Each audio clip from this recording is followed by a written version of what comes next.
Disgraceful Persecution of a Boy by Mark Twain. In San Francisco the other day, a well-dressed boy on his way to Sunday school was arrested and thrown into the city prison for stoning Chinamen. What a commentary is this upon human justice! What sad prominence it gives to our human disposition to tyrannize over the weak. San Francisco has little right to take credit to herself for her treatment of this poor boy.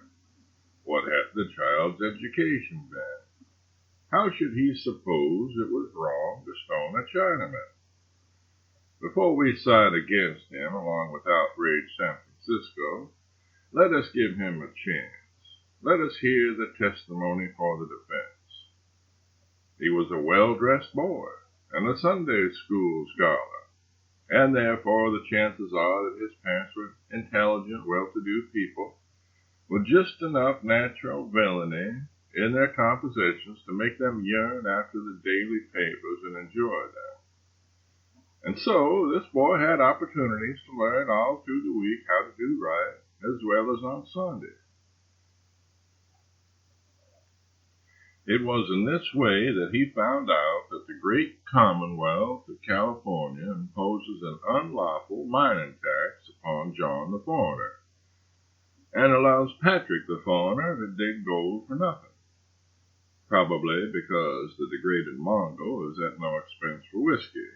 and the refined South cannot exist without it. It was in this way that he found out that a respectable number of tax gatherers,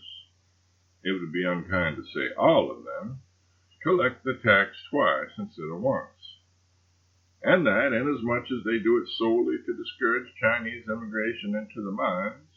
it is a thing that is much applauded and likewise regarded as being singularly facetious. It was in this way that he found out that when a white man robs a sluice box, by the term white man is meant Spaniards, Mexicans, Portuguese, Irish, Hondurans, Peruvians, Chileans, etc., etc., they make him leave the camp. And when a Chinaman does that thing, they hang him. It was in this way that he found out that in many districts of the vast Pacific coast, so strong is the wild, free love of justice in the hearts of the people that whenever any secret and mysterious crime is committed, they say, "Let justice be done, though the heavens fall," and go straightway and swing a Chinaman. It was in this way that he found out that by studying one half of each day's local items, it would appear that the police of San Francisco were either asleep or dead, and by studying the other half, it would seem that the reporters were gone mad with admiration of the energy, the virtue, the high effectiveness, and the daredevil intrepidity of that very police, making exultant mention of how the August-eyed officer so-and-so captured a wretched knave of a Chinaman who was stealing chickens, and brought him gloriously to the city prison,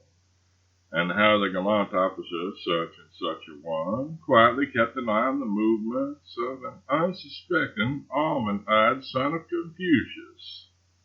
Your reporter is nothing if not facetious, following him around with that far-off look of vacancy and unconsciousness always so finely affected by that inscrutable being, the $40 policeman, during a waking interval, and captured him at last in the very act of placing his hands in a suspicious manner upon a paper of tax left by the owner in an exposed situation. And how one officer performed this prodigious thing, and another officer that, and another the other, and pretty much every one of these performances having for a dazzling central incident a Chinaman guilty of a shilling's worth of crime, an unfortunate whose misdemeanor must be hurrahed into something enormous in order to keep the public from noticing how many really important rascals went uncaptured in the meantime, and how overrated these glorified policemen actually are. It was in this way that the boy found out that the legislature,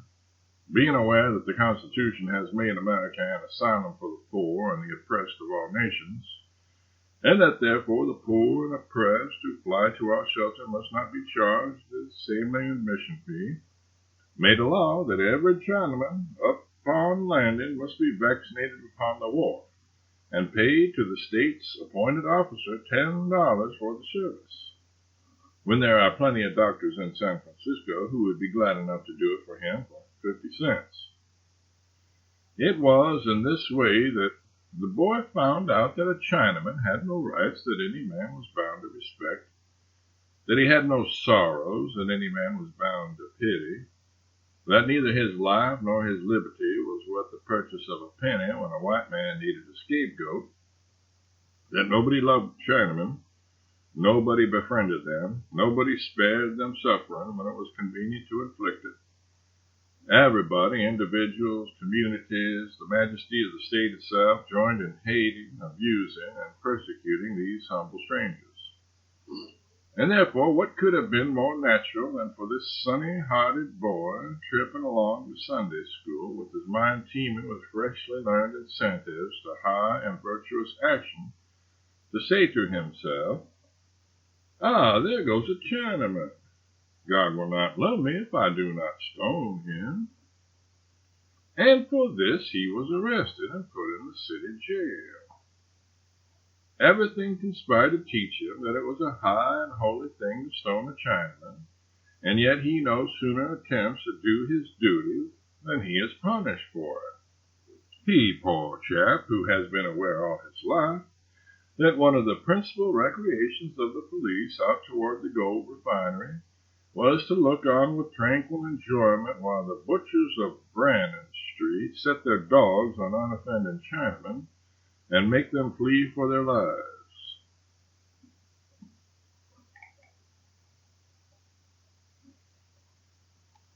Keeping in mind the tuition in the humanities which the entire Pacific coast gives its youth, there is a very sublimity of grotesqueness in the virtuous flourish with which the good city fathers of San Francisco proclaim, as they have lately done, that the police are positively ordered to arrest all boys of every description and wherever found who engage in assaulting Chinamen. Still, let us be truly glad they have made the order, notwithstanding its prominent inconsistency, and let us rest perfectly confident the police are glad too,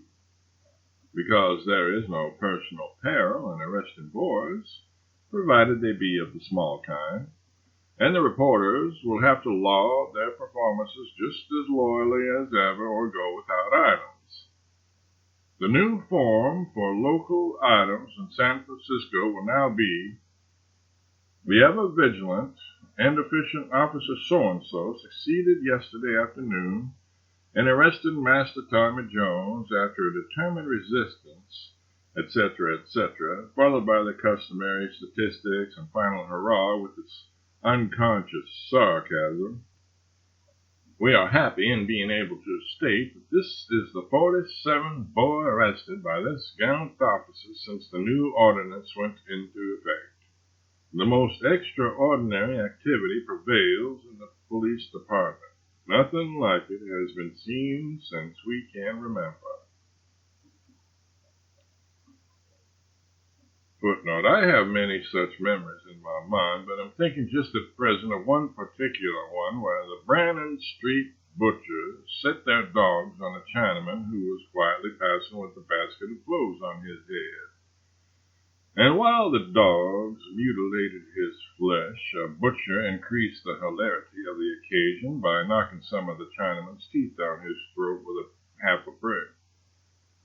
This incident sticks in my memory with a more malevolent tenacity, perhaps,